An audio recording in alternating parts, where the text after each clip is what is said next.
Jain my dear students, in the previous video we have studied about the ethical hacking कि ethical hacking जो होती है वो होती क्या है, ठीक है। एथिकल का मीनिंग क्या होता है, that is the moral values ideas and thoughts जो होते हैं हमारे वो होते हैं। उसके बाद हमने पढ़ा था प्लेगरिज्म, ठीक है। उसके बाद हमने पढ़ा cyber bullying, hackers and crackers. So today our topic is phishing. आज हम किसके बारे में पढ़ेंगे, फिशिंग जो होता है उसके बारे में पढ़ेंगे कि फिशिंग जो होती है वो होती क्या है। कि फिशिंग होती है एक फ्रॉडुलेंट प्रोसेस होती है जो क्या करती है, कुछ सीक्रेट इन्फॉर्मेशन जो होती है हमारी वो ले लेते हैं। जैसे सीक्रेट इन्फॉर्मेशन किसकी ले लेते हैं, जैसे हमारा क्रेडिट कार्ड का नंबर हो गया, क्रेडिट कार्ड की जितनी भी हमारी डिटेल्स होती हैं, नंबर, उसके पीछे जो CVV नंबर होता है वो, ठीक है। तो ये सब चीज़ें वो चुरा लेते हैं। या फिर हमारी इंटरनेट बैंकिंग हो गए, ऑनलाइन ट्रांजैक्शंस के लिए जो हम पासवर्ड्स का यूज़ करते हैं इंटरनेट बैंकिंग में, उन पासवर्ड्स को स्टील कर लेना, ठीक है। तो ये हमारी सारी क्या होती हैं, सीक्रेट इन्फॉर्मेशंस होती हैं जिनको क्या करते हैं, उनको कलेक्ट कर लेते हैं। तो इस प्रोसेस को हम क्या कहते हैं, जो प्रोसेस जिसके द्वारा इन सीक्रेट जो इन्फॉर्मेशंस होती हैं ये हमारी, जैसे क्रेडिट कार्ड का नंबर, इंटरनेट बैंकिंग का पासवर्ड्स हो गया, ठीक है, ईमेल्स के थ्रू हमारे ईमेल का पासवर्ड हो गया, इन सब चीज़ों को कलेक्ट करने की प्रोसेस को हम क्या कहते हैं, फिशिंग कहते हैं, ठीक है। तो it is one of the fraudulent process to collect some secret information from the user, like is credit card number हो गया हमारा, ठीक है, क्रेडिट कार्ड नंबर, ठीक है, इंटरनेट नेट बैंकिंग का जो पासवर्ड होता है हमारा वो हो गया, net banking password, credit card का नंबर हो गया हमारा, ठीक है, अकाउंट का जितना भी हमारा डाटा होता है वो एटसेट्रा। इन सब को क्या करते हैं, किसी ईमेल के द्वारा ऑथेंटिक लुकिंग ईमेल, ऐसा ईमेल भेज देंगे, ऐसे लगेगा जैसे कि ओरिजिनली बैंक के थ्रू आया है, कुछ है, उसको हम ओपन करते हैं तो हमारे डाटा को क्या करते हैं, वहाँ पर यूजर ID पासवर्ड जैसे हम डाल लेंगे तो क्या हो जाता है, हमारा यूजर ID पासवर्ड उनके जो डाटा है उनके अंदर स्टोर हो जाता है और वो उससे हमारे क्या करते हैं, उसको हैक कर लेते हैं और हमारे अकाउंट से रुपए वो ट्रांसफ़र कर लेते हैं। अब टू प्रिवेंट फिशिंग, ये फिशिंग जो होती है इसको हम कैसे रोक सकते हैं, तो be careful about the mails you receive in your mail box, कि हमारे मेल बॉक्स में जितने भी मेल्स आते हैं उसके बारे में हमें केयरफुल रहना चाहिए। ऐसी कोई भी मेल हमें ओपन नहीं करनी चाहिए which is received from some unknown source, कि जिसे हम नहीं जानते उसने अगर हमें ऐसी कोई मेल भेजी है तो उसे हमें ओपन नहीं करना चाहिए। Next, and mail asking you to provide any confidential detail, कोई भी कॉन्फिडेंशियल डिटेल, जैसे हमारे इंटरनेट बैंकिंग के पासवर्ड वगैरह, कोई भी कॉन्फिडेंशियल डिटेल अगर कोई मांगने का ऐसे कोई मेल आए, ठीक है, हमारे बैंक अकाउंट के बारे में, तो या ऑनलाइन लॉटरी के बारे में, आज बहुत चलता था कि ऑनलाइन लॉटरी लगी तुम्हें 5 मिलियन डॉलर्स की, 10 मिलियन डॉलर्स की इतनी लॉटरी लगी, ये डिटेल्स हमें दो, अपने बैंक अकाउंट की डिटेल्स दो। तो ऐसी डिटेल्स जो मांगे, ऐसी मेल, तो उसको हमें कुछ भी प्रोवाइड नहीं करना चाहिए। और never use the link provided in mail to open the bank website, कि मेल के अंदर अगर ऐसा कोई भी लिंक आ जाए जिससे बैंक वेबसाइट हमारी ओपन हो रही हो तो हमें उस मेल को कभी भी ओपन नहीं करना चाहिए या उस लिंक के ऊपर कभी भी क्लिक नहीं करना चाहिए। नेक्स्ट आता है स्पैमिंग।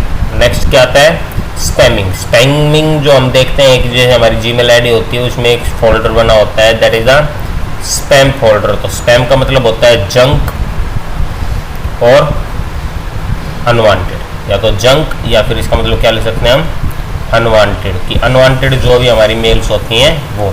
तो स्पैम क्या एक प्रैक्टिस है of sending unwanted emails, unwanted emails हमें भेजे जाते हैं और मैसेज भेजे जाते हैं एक लार्ज नंबर ऑफ पीपल, बहुत से लोगों को एक साथ भेजा जाता है, वो otherwise do not want to receive this message, उनको जो वो ये मैसेज रिसीव नहीं करना चाहते उनको भी ज़बरदस्ती क्या होता है कि लार्ज नंबर ऑफ पीपल्स को एक साथ मैसेज भेज दिया जाता है। Most common form of spam होता है अनवांटेड इलेक्ट्रॉनिक जंक मेल, जो अनवांटेड जो हमें नहीं चाहिए होती जंक ईमेल कहते हैं बेसिकली इनको, ठीक है, जिसमें एक सिंगल मैसेज हो मल्टीपल इंडिविजुअल्स को लेके मतलब भेजा जाता है और उसके अंदर बेसिकली क्या होते हैं, कुछ प्रोडक्ट्स होते हैं जो क्या किए जाते हैं, प्रोमोटेड बाय वेरियस कंपनी जो उनको क्या करती है, प्रोमोट करती है। ये बहुत ज़्यादा अनोइंग होता है, लेकिन ये हमारे लिए क्या होते हैं, हार्मलेस होते हैं। लेकिन कुछ स्पैम हार्मलेस होते हैं, मैसेज जितने भी हमारे स्पैम्स के अंदर मैसेजेस आते हैं वो हार्मलेस होते हैं, लेकिन कुछ मेल्स जैसे कि जो हमारे बैंक अकाउंट डिटेल्स मांग लेते हैं या फिर हमें क्या करते हैं ऑनलाइन लॉटरी वगैरह लगी है उनको मांग लेते हैं, वो हमारे लिए क्या होते हैं, हार्मफुल हो सकते हैं। तो वैसे बेसिकली क्या होते हैं, स्पैमिंग इज द हार्मलेस होती है, ज़्यादा हार्म हमें नहीं पहुँचाती। और आता है टू प्रिवेंट स्पैमिंग। स्पैमिंग जो होती है उसको हम कैसे रोक सकते हैं, so never provide your email address to any unreliable website, किसी भी वेबसाइट जिसमें हम भरोसा नहीं कर सकते, अनरिलायबल हो हमारे लिए, तो उसको हमें कभी भी हमारा ईमेल एड्रेस नहीं नहीं प्रोवाइड करना चाहिए। It could be misuse by them for sending spam mails भेजने के लिए मिस यूज़ कर सकती है। हमें स्पैम फिल्टर्स जो होता है, हमारे फैसिलिटी जो हमारी मेल्स के अंदर होती है वो ऑन कर देनी चाहिए, ताकि अनवांटेड मेल्स है उनको क्या कर ले, ब्लॉक कर दे। और कभी भी मेल्स जो कलेक्टेड होती हैं स्पैम फोल्डर में, मेल्स जितने भी आएंगे हमें उनको कभी भी रिप्लाई नहीं करना चाहिए, ठीक है।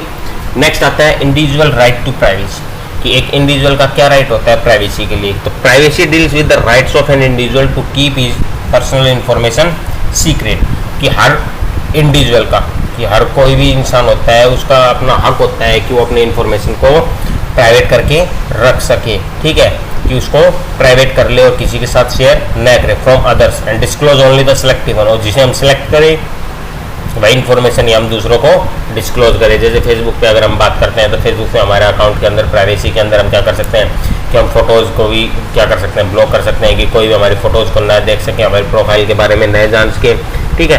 तो ये सब चीज़ें क्या होती है, हम जो हमारे फ्रेंड्स हैं उनके बारे में नहीं जान सके कि हमारे फ्रेंड्स कौन कौन है। तो these all are the individuals right, individual के राइट होते हैं कि वो उनको दूसरों के सामने डिस्क्लोज करना चाहता है या नहीं चाहता। It is unethical and illegal to use such information without the consent of the concerned person, और जो इस पर्सन उसको अगर हम यूज़ करते हैं बिना किसी कंसर्न पर्सन जिसके बारे में वो डाटा है, इन्फॉर्मेशन है, उसके परमिशन के बिना अगर उसको यूज़ करेंगे तो हमारा क्या कहलाएगा, अनएथिकल कहलाएगा और इलीगल कहलाएगा।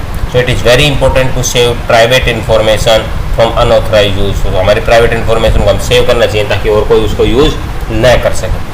Measures to protect privacy of individual, की क्या क्या मेजर्स होते हैं जो हमें इंडिविजुअल की प्राइवेसी को बचा सकते हैं। Never share your login credentials with anyone, हमें अपने कभी भी लॉगिन क्रेडेंशियल कभी भी किसी के साथ नहीं शेयर करने चाहिए, किसी के भी यूजर आईडी पासवर्ड हमें दूसरों के साथ शेयर नहीं करना चाहिए।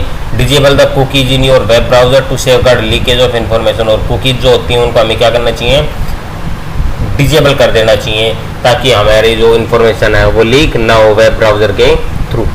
Never keep sensitive information unprotected in your system, हमारा जो भी सिस्टम होता है, मोबाइल यूज़ करें हम या फिर लैपटॉप यूज़ करते हैं, पीसी यूज़ करते हैं, उनके अंदर हमारी जितनी भी सेंसिटिव इन्फॉर्मेशन उसको हमें कभी भी अनप्रोटेक्टेड नहीं रखना चाहिए, हमेशा प्रोटेक्ट करके रखना चाहिए। रादर डिलीटेड, या फिर उसको क्या कर दें, डिलीट कर दें if it is no more needed, अगर हमें उसकी ज़रूरत नहीं है तो।